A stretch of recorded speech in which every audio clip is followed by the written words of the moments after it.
جب کسی کی سخاوت و فیاضی بڑھا چڑھا کر بیان کرنی ہو تو کہا جاتا ہے کہ فلاں شخص حاتم سے بھی زیادہ سخی ہے۔ حاتم ایسے اعلیٰ اخلاق کا مالک تھا جس کی نظیر زمانہ جاہلیت میں نہیں ملتی۔ وہ نہایت خاموش طبع، نرم دل اور حد درجہ بامروت تھا۔ اس بارے وہ خود کہتا ہے کہ میری عمر کی قسم، میں نے کتنے اکلوتے بیٹوں کو پناہ دی، پھر نہ انہیں قتل کیا اور نہ قید کیا، اور میں نے کبھی اپنے چچا زاد پر ظلم نہیں کیا۔ حاتم کی بیٹی صفانہ جب قیدیوں میں قید ہو کر پیارے آقا صلی اللہ علیہ وسلم کے سامنے کھڑی ہو کر رہائی کی درخواست کرتے ہوئے کہنے لگی، میرا باپ قیدیوں کو آزاد کراتا تھا، حقوق کی حفاظت کرتا تھا، مہمان نواز تھا اور مصیبت زدہ کی پریشانیوں کو دور کرتا تھا، کھانا کھلاتا تھا، اس نے ضرورت مند کو کبھی خالی ہاتھ نہ لوٹایا۔ تو رسول اکرم صلی اللہ علیہ وسلم نے فرمایا، یہ صفات مومن کی ہیں، تیرا باپ اگر مسلمان ہوتا تو ہم ضرور اس پر رحمت بھیجتے، اور فرمایا اس کو چھوڑ دو کیونکہ اس کا باپ مکارم اخلاق یعنی اچھے اخلاق کو پسند کرتا تھا۔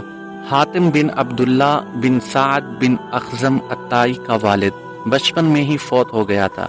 اس کی ماں نے اس کی پرورش کی۔ وہ بڑی دولت مند خاتون تھی اور نہایت فیاض تھی، اپنی تمام ملکیتی چیز سخاوت کر دیتی۔ ایک دفعہ اس کے بھائیوں نے اس کا تمام مال روک لیا اور اسے 1 سال تک قید میں رکھا۔ انہوں نے سوچا کہ اسے فاقے کا مزہ چکھائیں اور مال و دولت کی قدر و قیمت بتائیں۔ پھر جب اسے چھوڑا تو اس کے مال میں سے تھوڑا سا حصہ اسے دیا۔ اتنے میں بنو حوازن کی ایک تنگ دست خاتون اس کے پاس فریاد لے کر آئی تو اس نے وہ سارا مال اسے دے دیا اور کہنے لگی، جب میں نے بھوکا رہ کر اس کی تکلیف دیکھی ہے اس وقت سے میں نے قسم کھائی کہ کسی سائل سے کوئی چیز نہ چھپاؤں گی۔ اس سخی ماں نے حاتم کی تربیت کی اور اس عادت کا اسے وارث بنایا اور اسے سخاوت کا دودھ پلایا۔ وہ جوان ہو کر بڑا سخی بنا۔ وہ سخاوت سے ہی دل بہلاتا اور اس میں اس قدر مبالغہ کرنے لگا کہ جنون کی حد تک پہنچ گیا۔ یہ اپنے دادا کے پاس رہتا تھا، چھوٹی سی عمر تھی، اپنا کھانا لے کر باہر نکل جاتا، اگر کوئی کھانے والا ساتھ مل جاتا تو ساتھ مل کر کھا لیتا، ورنہ اپنا کھانا پرندوں کو کھلا دیتا۔ حاتم کا دادا ایسی سخاوت کو ناپسند کرتا، چنانچہ دادا نے اسے اونٹوں کی نگرانی پر لگا دیا۔ ایک دن عبید بن ابرس، بشیر بن ابی حزم اور نابغہ اس کے پاس سے گزرے اور اس سے مہمانی کا مطالبہ کیا۔ اس نے ہر ایک کے لیے ایک ایک اونٹ ذبح کیا، حالانکہ وہ انہیں جانتا بھی نہیں تھا۔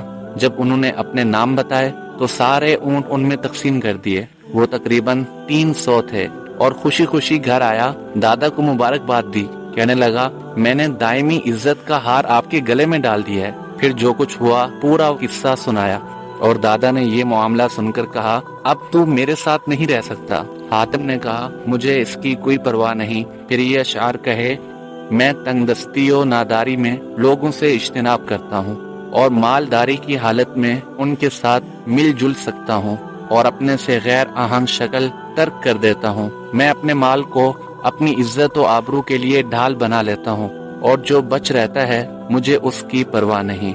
مجھے اس کا کوئی نقصان نہیں ہوا کہ سعد یعنی دادا اپنے اہل و عیال کو لے کر چلا گیا اور مجھے گھر تنہا چھوڑ دیا کہ میرے ساتھ میرے گھر والے نہیں۔ حاتم کی سخاوت کے چرچے گھر گھر عام ہو گئے اور اس کی سخاوت و فیاضی کی داستانیں ضرب المثل بن گئیں، اور اس ضمن میں بڑے بڑے عجیب و غریب قصے بیان کیے جاتے ہیں جن میں اکثر صرف زیب داستان کے لیے بڑھا چڑھا دیے گئے ہیں۔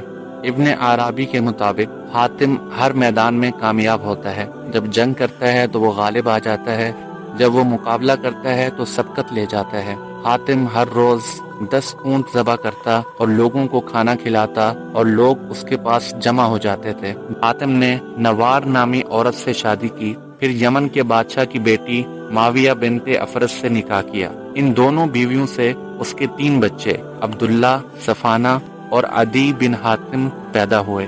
آخری دونوں نے اسلام کا زمانہ پایا اور اسلام سے فیضیاب ہوئے۔ حاتم اسی طرح لوگوں کو کھانا کھلاتا رہا اور اپنا مال لٹاتا رہا، اور وہ 578 عیسوی میں اس دار فانی سے رخصت ہو گیا۔